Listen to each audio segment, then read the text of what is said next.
Good morning, everybody. Thank you for joining us today for our first in a series of 4 webinars.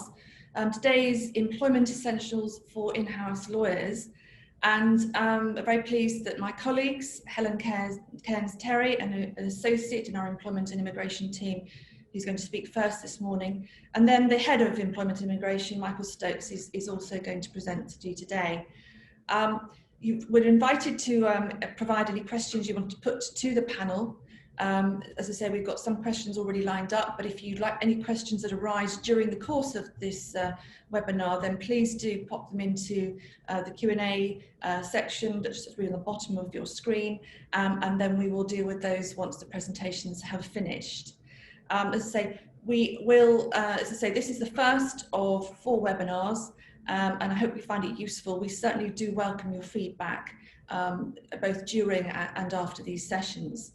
So without further ado, I'm going to hand over to Helen Cairns-Terry to present to you the Employment Essentials. Thanks, Beth. We're going to do this talk in 2 halves, as Beth said, and the first half is going to be me, and that's going to be looking at Furlough, or the Coronavirus Job Retention Scheme. So just to quickly take you through what we're going to do, we've got 15 minutes to do a high-level review of what Furlough is, go through some frequently asked questions, looking forward to the 1st of July and what's going to happen with flexible furlough, and then looking even further ahead to the 31st of October and when the scheme ends and what we have to do next. So firstly, the Coronavirus Job Retention Scheme. Obviously, this was introduced by the government on the 20th of March. And as of 31st of May, 8.7 million workers have been furloughed at a cost of £17.5 billion. So obviously, it's been widely taken up. The whole point of the scheme is that it's intended to avoid redundancies by alleviating the pressure on employers so that they can continue to pay wages during the crisis. Employers can claim up to 80% of wages, up to £2,500 cap, but of course employers can top this up if they want to. It's not new law per se, but it is obviously, it's a grant scheme that's operated by HMRC, and often is the case with such grant schemes, there's lots of different rules and eligibility criteria, which we'll run through briefly now.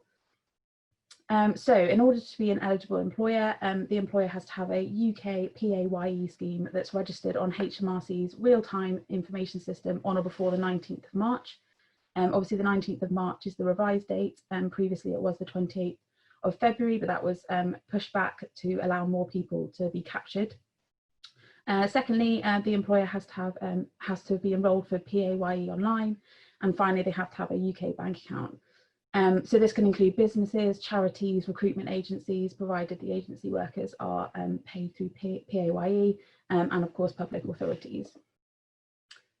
In terms of eligible workers, again, it's fairly similar, and they have to have been on the employer's payroll on or before the 19th of March. They have to be included in this real-time information on HMRC's, again before the 19th of March, and they have to be furloughed, which essentially has been put on a temporary leave of absence, which should be confirmed in writing, a record of which should be kept for 5 years. Now, in terms of what someone who has been furloughed can and can't do, they can't do any work that makes money for the employer or provides any sort of service, but they can take part in training, they can volunteer for another employer or organisation, and they can work for an employer if they're contractually allowed to do so. And next slide, please. So some common queries. Obviously, this piece of this grant scheme was kind of pushed through fairly quickly in order to help businesses and workers. So there's been a few reiterations of the guidance. So there's been a lot of different questions that have come up. So just to run through, some of the common queries we've had about the scheme. So second jobs, as I've briefly mentioned, furloughed workers are entitled to take on a new job, not just continue if they already have a second job, provided that this isn't a breach of contract. And in practice, what most employers have done is just write a letter to the employee that's then appended to their record, just saying that they're allowed to take a second job, but only for the period of furlough, just to give everyone the flexibility that is needed. Tier 2 visas, we've had a lot of questions about whether this £2,500 cap will constitute a breach of the minimum salary thresholds. Again, clarification has been provided, and that it won't constitute such a breach. Obviously, the whole point of the scheme is to save jobs, so you can put people who are on Tier 2 visas on furlough. Again, we've had lots of questions about what should be included when you're calculating someone's wages or salaries. It's fairly similar to all the case law in terms of holiday pay, but it's any regular payments. So that includes overtime, fees, commission, basically anything that as a business or an employer you're obliged to pay. This doesn't include anything like discretionary bonuses, and the employer cannot claim for the cost of non-monetary benefits or benefits provided through a salary sacrifice scheme, which often is something like a pension. The position in terms of annual leave has been, everyone's had a lot of questions, including us at first, when the guidance first came out.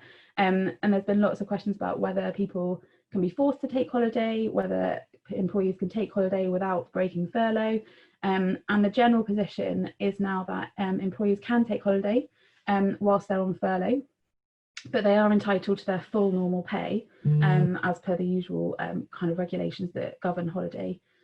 So therefore, if employees or workers are being furloughed at 80% of their wages for the days that they are on holiday or annual leave, this should be topped up so they get 100% for those days.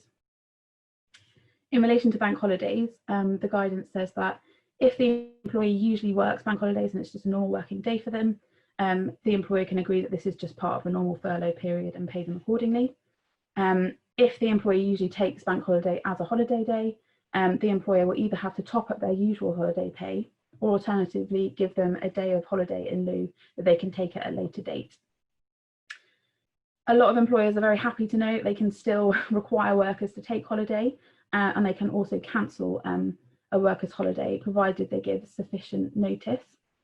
Sufficient notice is generally double the amount of days that you want someone to take. So if you want someone to take 5 days holiday, you need to give them 10 days notice. And finally, employees can carry forward holiday if they're unable to take their full entitlement due to the pandemic. Administrators, we've had a lot of queries about whether administrators can apply for furlough on behalf of employees or workers of companies they've taken on. This has been clarified by case law, and essentially, generally there is the position that the administrators are deemed to have adopted the employment contracts and therefore can claim furlough and pay those workers the money that they got from the grant scheme. Family leave, employees and workers are entitled to be to pay based on their usual earnings rather than their furloughed rate. So you have to calculate any sort of maternity leave on their 100% rather than their 80% if they've been furloughed. But of course, you can claim higher family leave payments subject to the usual scheme rules, which most importantly is the £2,500 cap for those purposes. Statutory sick pay, so where sick pay is in payment or due to be paid, furlough cannot begin until immediately after the period of incapacity. So the time for the end of the period of incapacity should be determined by agreement between the employer and employee. Usually this is fairly straightforward because you've got a sick note or a doctor's note saying someone's now fit to work. So usually it won't be a problem, but if there is any sort of dispute, it looks like furlough can't be claimed until this has been sorted out. But hopefully in practice that will be quite a rare occurrence. And finally, on the kind of commonly asked queries, there was a lot of concern about whether employees that had TUPE'd over can be said to be deemed to be on the payroll of the new employer from the 19th of March. Again, as the whole spirit of the kind of grant scheme is to keep jobs and help avoid redundancies, it's been determined that employers can make a claim for those employees that have TUPE'd over. Can I have the next slide, please? So looking forward from the 1st of July, so we've got new guidance that was issued just over a week ago, which basically changes furlough slightly and makes it much more flexible. The eligibility for employers is the same as before, but in terms of which workers can be furloughed, it's slightly different. So there's one of two criteria that have to be fulfilled. So either the worker has to have been previously furloughed for at least 3 consecutive weeks between the 1st of March and the 30th of June. So that means for the minimum 3 weeks to have been completed by the 30th of June, the last date that someone could be put on furlough for the first time is the 10th of June. So that's one of the criteria. The alternative one is if there is a worker that's returning from parental leave, they can be furloughed, despite the fact that they obviously haven't been furloughed previously. So the flexibility that that the new rules bring is that the employer can bring workers into work for any amount of time and on any work pattern and claim for unworked hours under the scheme. Obviously, for hours that are worked, they need to be employees need to be paid the full 100% as they usually would. But then the employer can claim furlough at 80%, or obviously if they're topping up, they can add a bit more themselves for any unworked hours. In terms of hours, you need to work out hours that are based on the hours normally worked in any period that you're claiming for.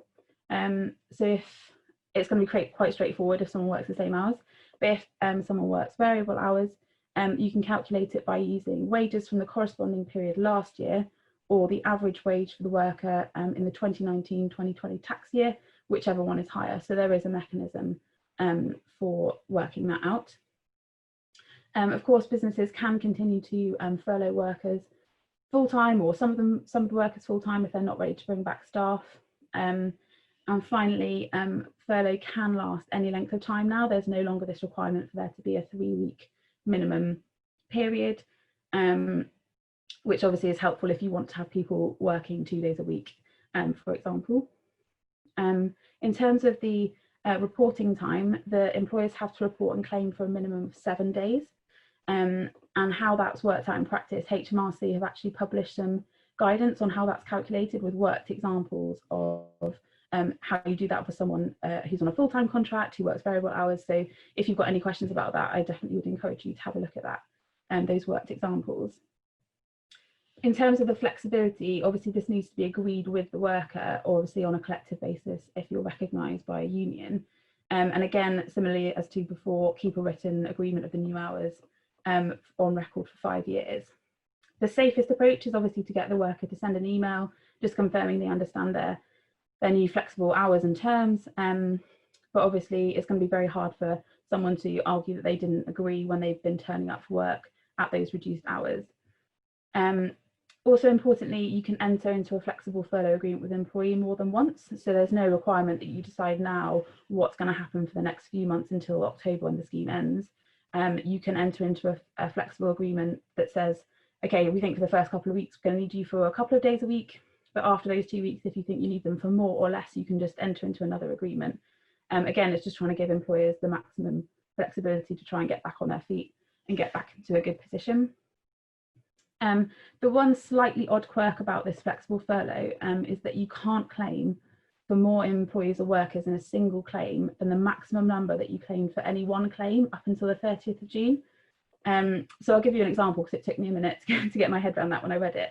But it means that if you'd made 3 claims between March and June, for the first claim being for 50 workers, the second being for 40, and the third being for 70, the maximum number you can claim for any single claim would be 70, because that was your single largest claim in the previous period. And this appears to even be the case if the 50 employees you furloughed in the first round are completely different to the 70 that you furloughed in the last round, which means that despite the fact that you have 120 employees that you have previously furloughed, the maximum you can furlough in any one period will be the 70. But always helpful to remember that the cap doesn't apply to employees returning from family leave.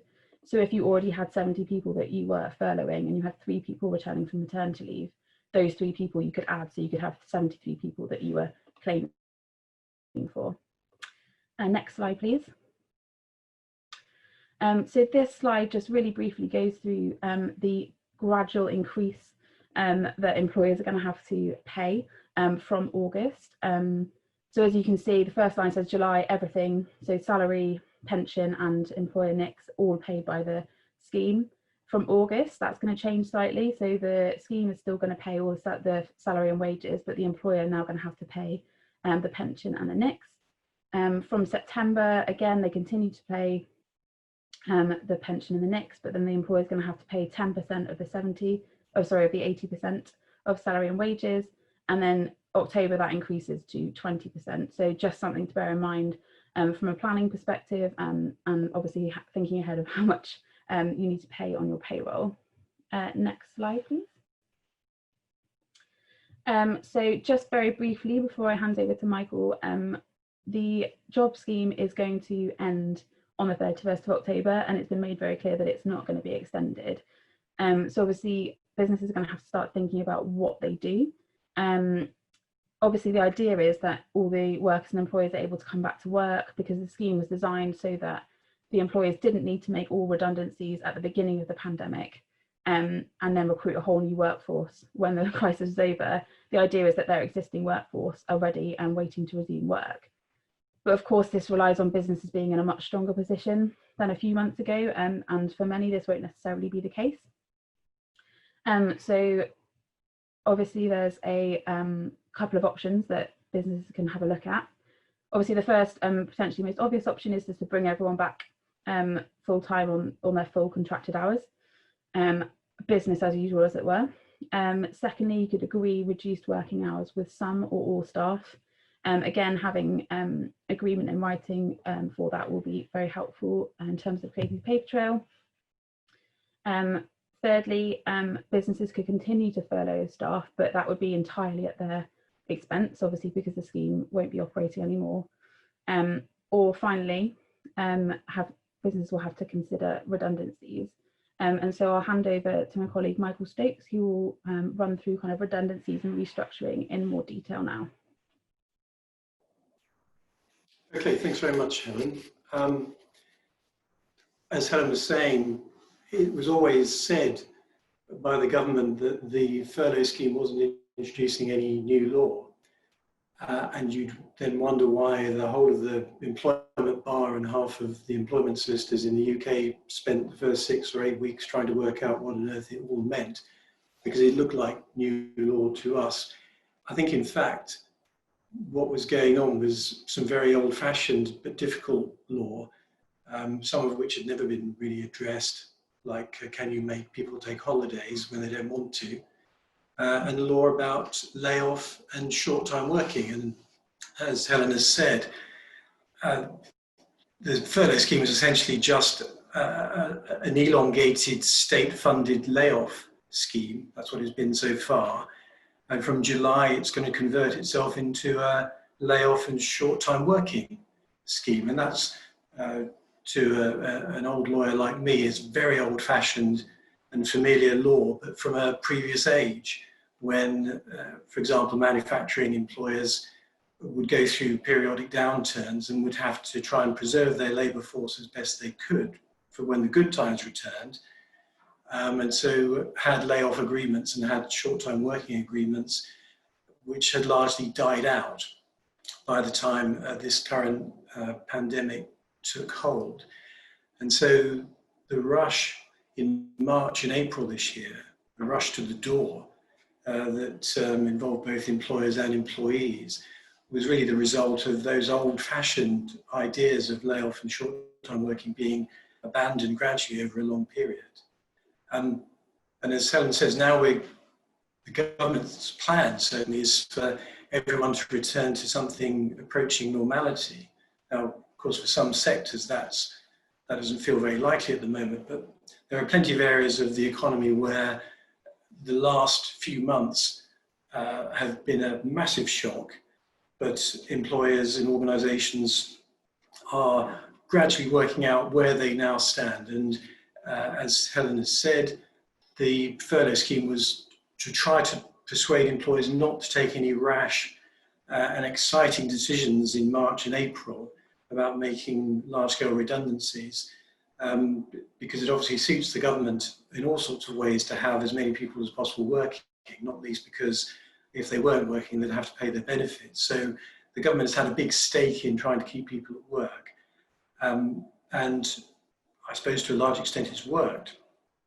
But now we're getting to the crunch point when all those difficult decisions which had been deferred for several months and can be deferred for another few months yet until the end of October, they've all got to be wrestled with now. And so what I'm going to talk about is some of those decisions that employers are going to have to make if they aren't going to be able to return to normal as it was in February this year, and how to get there. You know, what problems arise from the changes that they may have to make. But the other thing to throw in is that the coronavirus crisis and lockdown has probably helped some employers, a lot of employers, by making them look at their labour force and the way in which they work, and to reconsider it almost by force rather than voluntarily, because lots of employers, I'm sure I'm one of them, would let things bumble along for quite long periods and try to avoid making difficult decisions if they can possibly help it.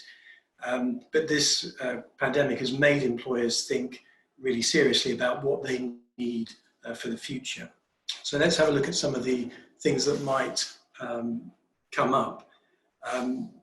The review of future labour requirements. Okay, so in English, how many people are you going to need to do your business, whatever that is, over the next few years and as we go ahead?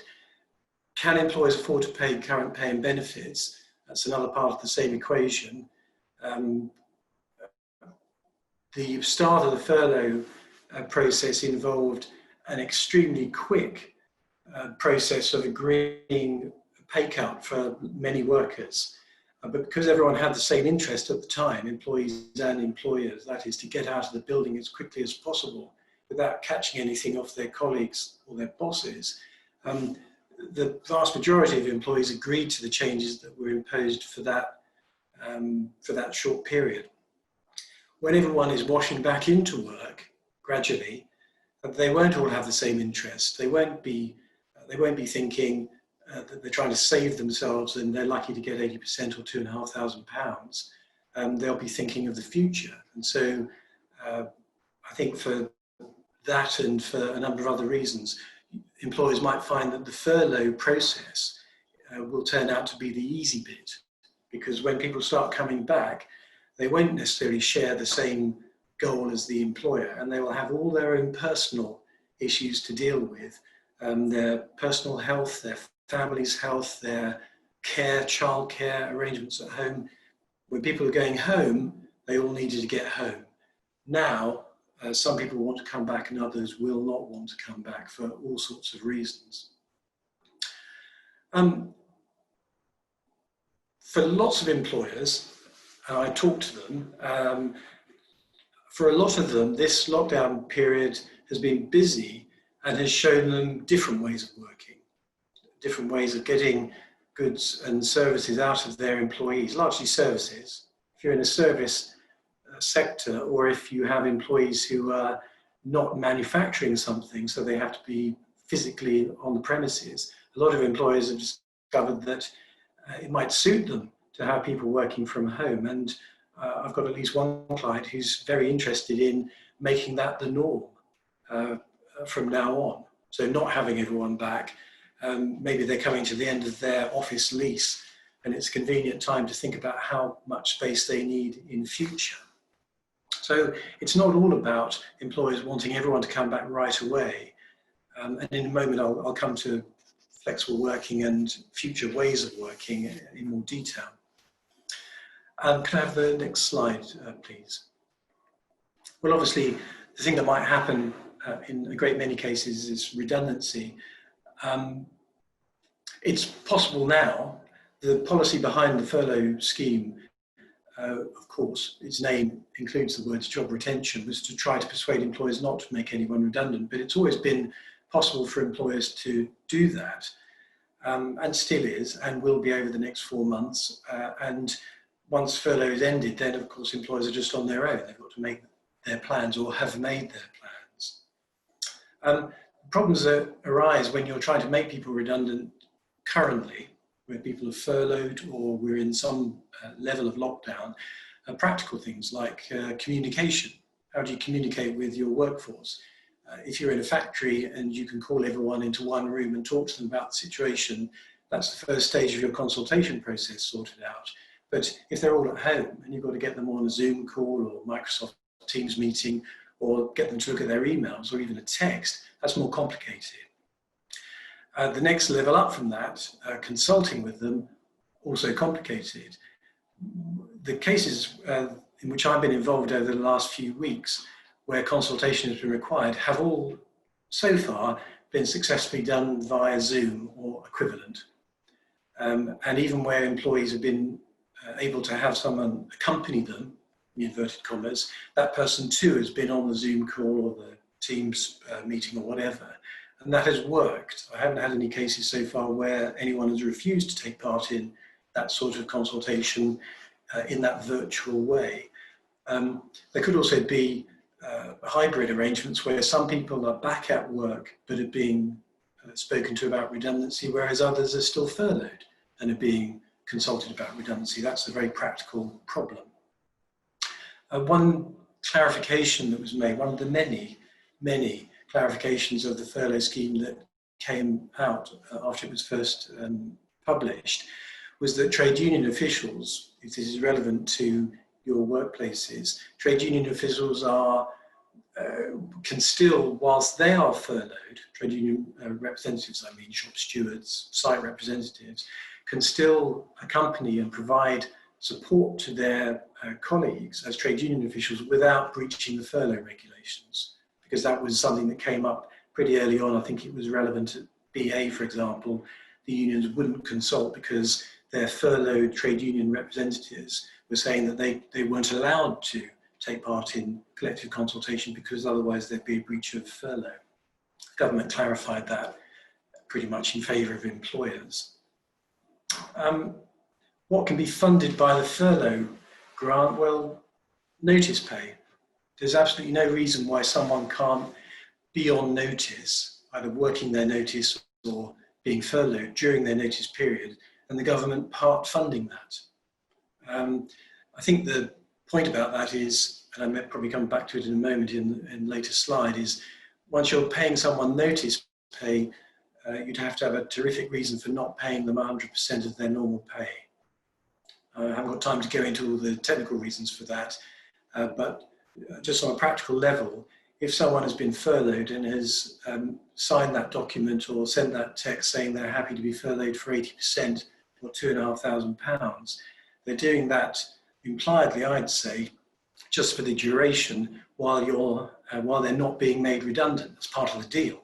So if you change the deal and say, I'm making you redundant, I think any employment tribunal would bend over backwards and a bit further to help an employee who is arguing that they're owed all of their pay, their normal pay, for the notice period.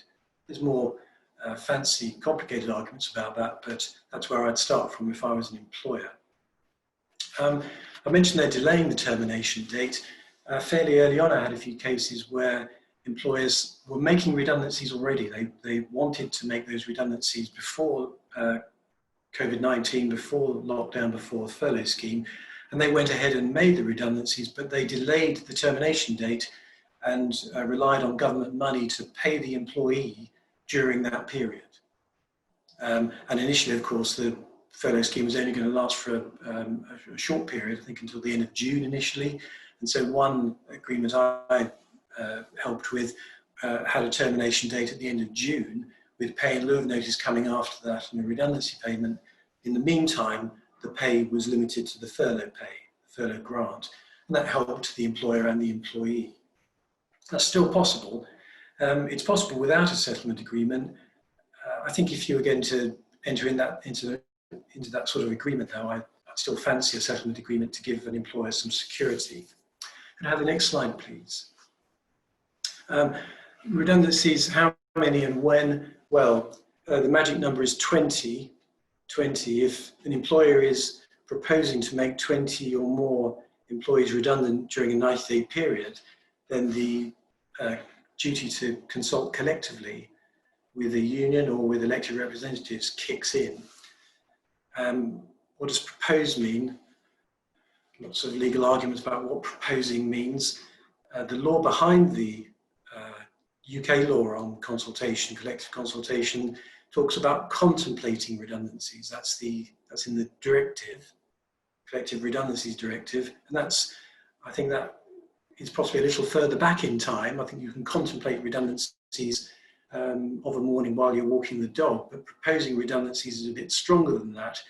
You don't want to get into the next interesting case about that in the Court of Appeal, though. So my practical advice is don't go into print between yourself and your colleagues in emails talking about how many people you like to make redundant unless you're already thinking of collective consultation. Don't be found out later on. If you make 19 people redundant, but you had in fact planned to make 22 or 25 or 30 people redundant, you could get yourself into trouble for having potentially proposed that earlier on. If you're going through a redundancy process and collective consultation is necessary, you've still got to have some individual consultation. There's some fairly old law, 1990s law, about how those two sorts of consultation tie in together. You can run them alongside each other with some care, because you can, given that what you're meant to do under collective consultation is to try and avoid redundancies and discuss how the redundancies are being dealt with, how people are being selected. So if you're still consulting about the selection method, but you've already carried out the selection, that's a bit of a giveaway. So you need to take care over how you run these processes alongside each other, but it's not impossible. The key thing to bear in mind is that if you have to collectively consult, you must not give anyone notice of termination until that period of consultation comes to an end. It's going to be 30 days or 45 days of consultation before you can actually tell anyone that they're being made redundant. If you get that wrong, you're already in difficulties. I've mentioned already the difficulty in carrying out consultation remotely. If you're in collective consultation, most employers these days don't recognise a trade union. If you do, you've got to consult with them if there's collective consultation. If you don't recognise a union, there's going to have to be elections, which you're going to have to facilitate as the employer. They don't have to cooperate, but you have to help them at least to elect people, and then you consult with them. So to the 30 days or 45 days that I'm talking about, you're going to have to add the period when you're sorting out their election, because if you get that wrong and you jump straight into talking to everybody instead of talking to elected representatives, again, you're in trouble and it's hard to come back from that. What happens if it goes wrong? As I've said, collective consultation, if it's necessary, is meant to be carried out with a view to reaching agreement.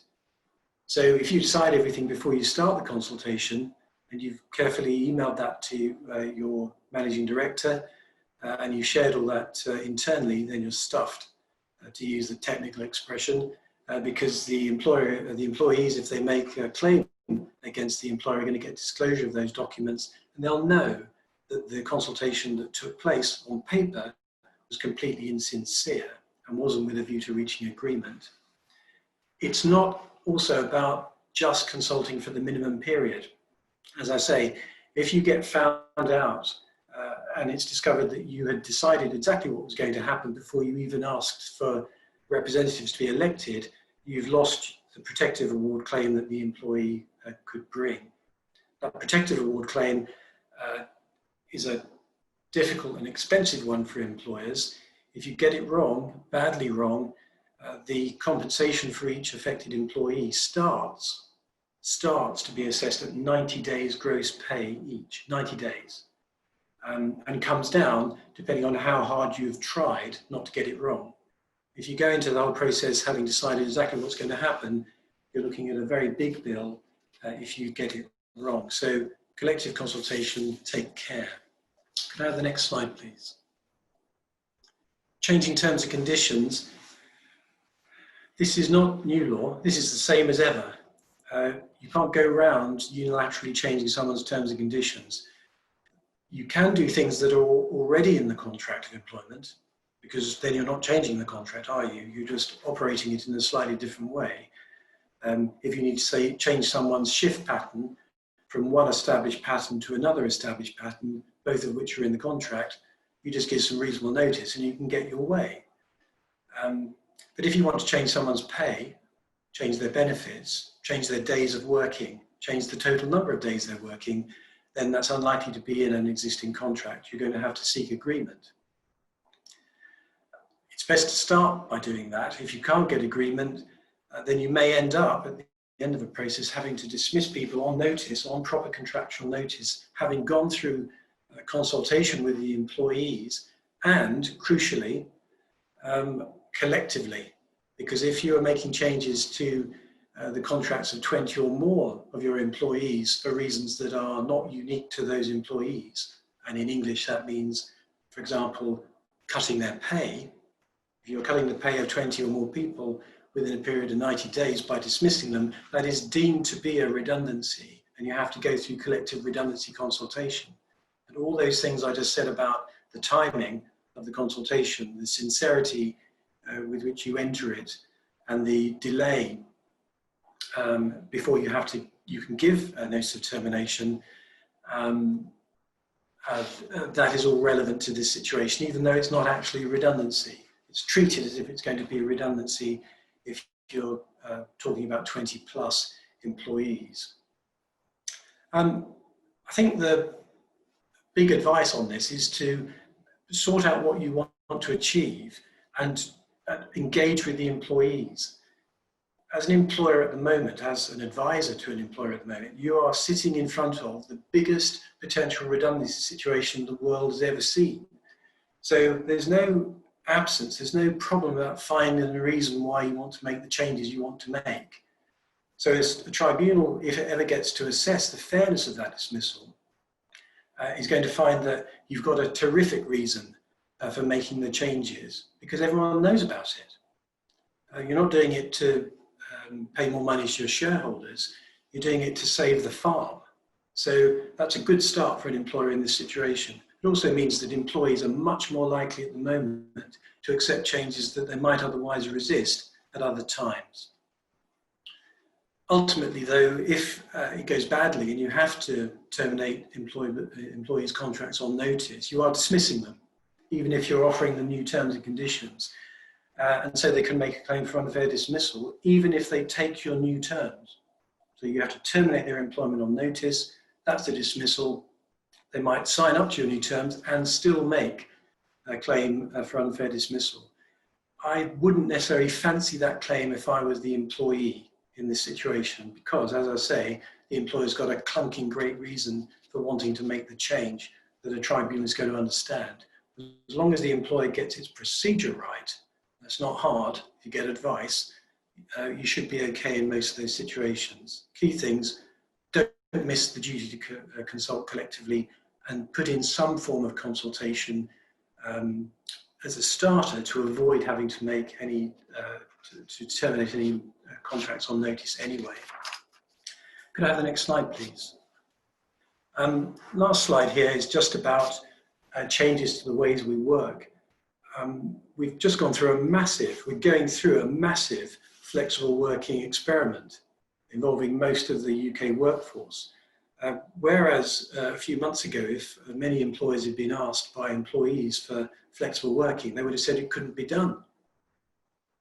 They didn't have an open mind about this. Now employers are finding out that it could very easily be done, this work from home, and it might suit employers to have it done in that way. And that is leaving aside all the practical health and safety reasons for wanting employees to ease back into the workplace rather than getting them all in straight away. Because if they can't sit near each other or work near each other, you can't have them back yet. But it may be that employers long term think we can do without this large office. We can have a smaller office, and then we'll see them every so often on Zoom calls, or they can work on a rota.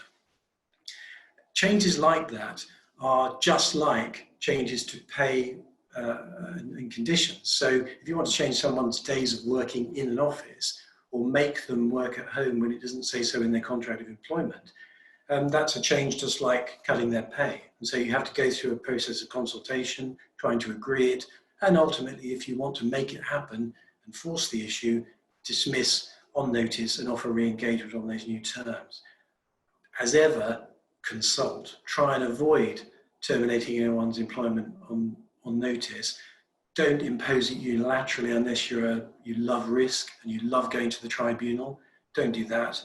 The nightmare scenario would be an employer saying to 30 employees, I'm going to make you all work at home from now on. Well, that's a unilateral change of the contract of employment. It's treated as a dismissal. It's a dismissal of more than 20 people for the same reason. It's a failure to consult on the collective redundancy that is deemed to have taken place, and you're paying a lot of money out. So proceed carefully. All these things are possible and may suit the employees down to the ground. So always seek agreement. But the fact is that these ways of working are likely to change forever. That's true of my own workplace, and it's probably true of yours. I mentioned their data protection and health and safety, and right at the beginning of my section, I talked about employees being potentially reluctant to come back to work. You're all busily sorting out your risk assessments for your own workplaces. You may find that lots of employees don't quite want to come back to work yet. And there's going to be a delicate balance to be struck between the wishes of the employees in that situation and the needs of employers. But from an employment lawyer's, a selfish employment lawyer's perspective, that could keep me busy for the next 2 years if that goes badly for employers. So try not to keep me busy as organisations by dovetailing your need to have them back with their wish to come back if indeed you want them to come back and work in your workplace. I think I'll leave it there and we can possibly move on to some questions. Thank you, Michael, that's, and Helen, thank you very much for that. Now we do have a few questions. First one we've got is, how much notice do I have to give employees if I want them to go on or come off furlough? I'm happy to take that one, Michael. So there's no set or minimum amount of notice that you have to give someone, but the ACAS guidance suggests that you talk to workers as soon as possible.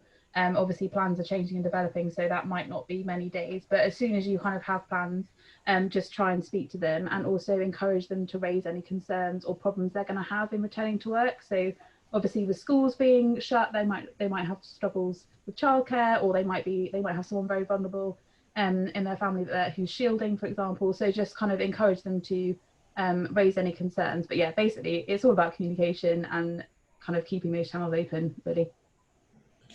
Thank you, Helen. Next question I've got is, what is the furlough percentage during July and August? If I want to delay terminations, I want to do this in the kindest way possible. I think that's another one for me. I think it's going to be you, Ellen, yes. So in July, it's the same as it's been previously. So it's you can kind of claim through the grant scheme. August is the first time when employers going to have to pay something, but that's purely limited to the pension contributions and employer NICs, and then it just gradually increases from then. So yeah, that's the percentages.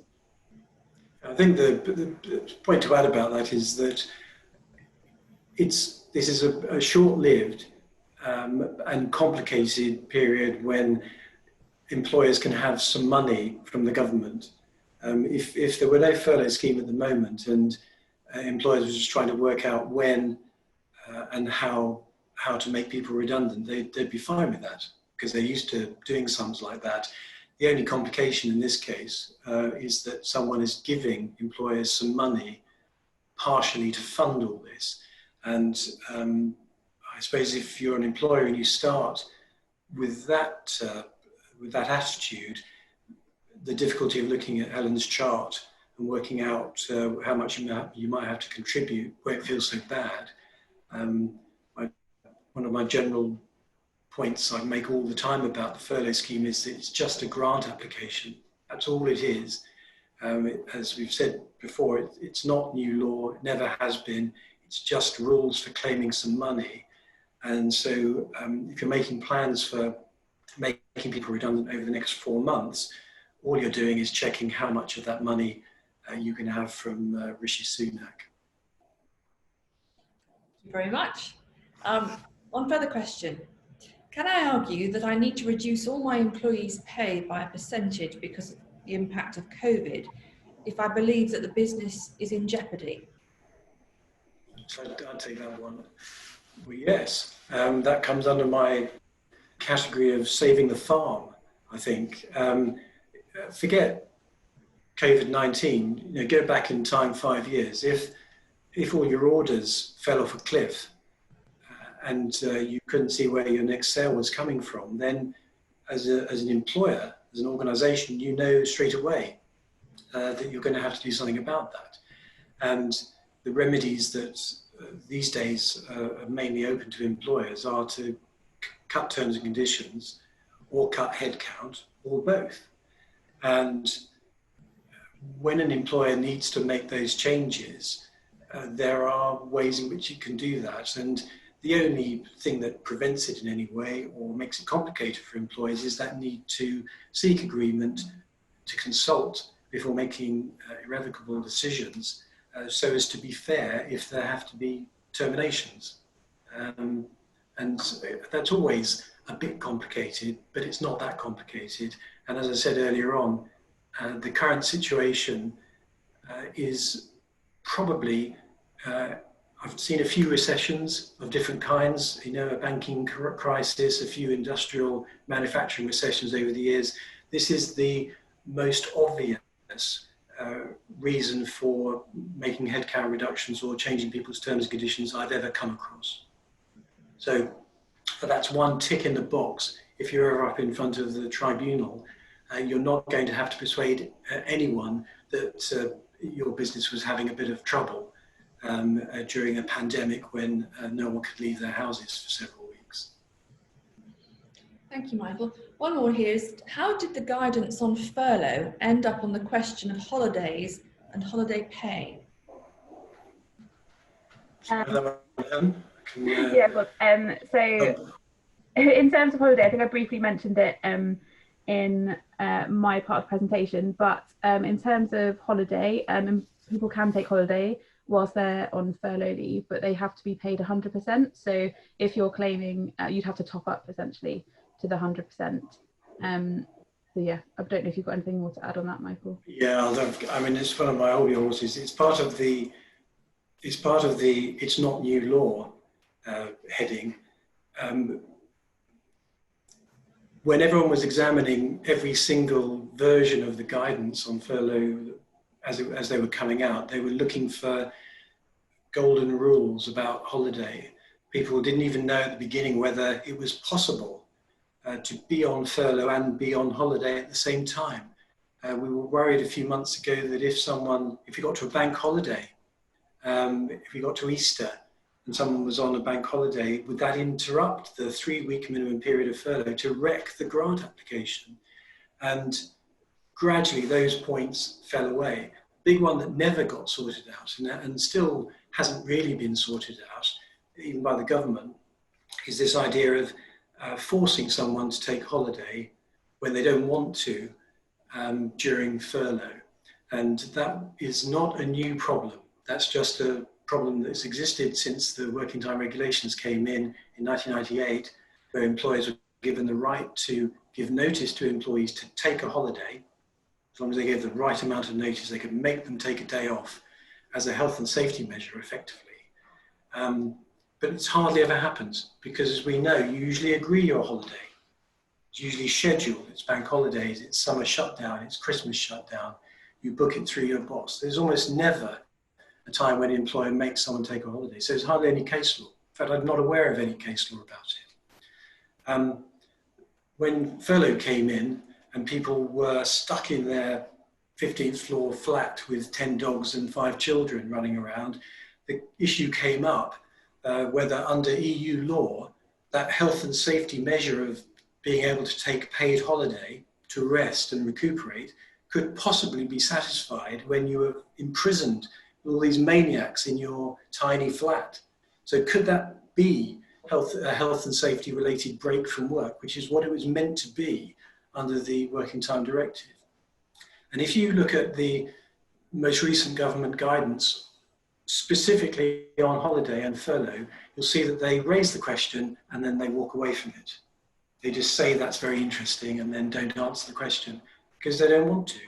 And one day someone will run that argument that an employer making someone take a holiday while they're on furlough in very difficult circumstances where they can't possibly enjoy themselves and relax and rest from their work, that wasn't really holiday, and so the employer was in breach of their duties under the working time regulations.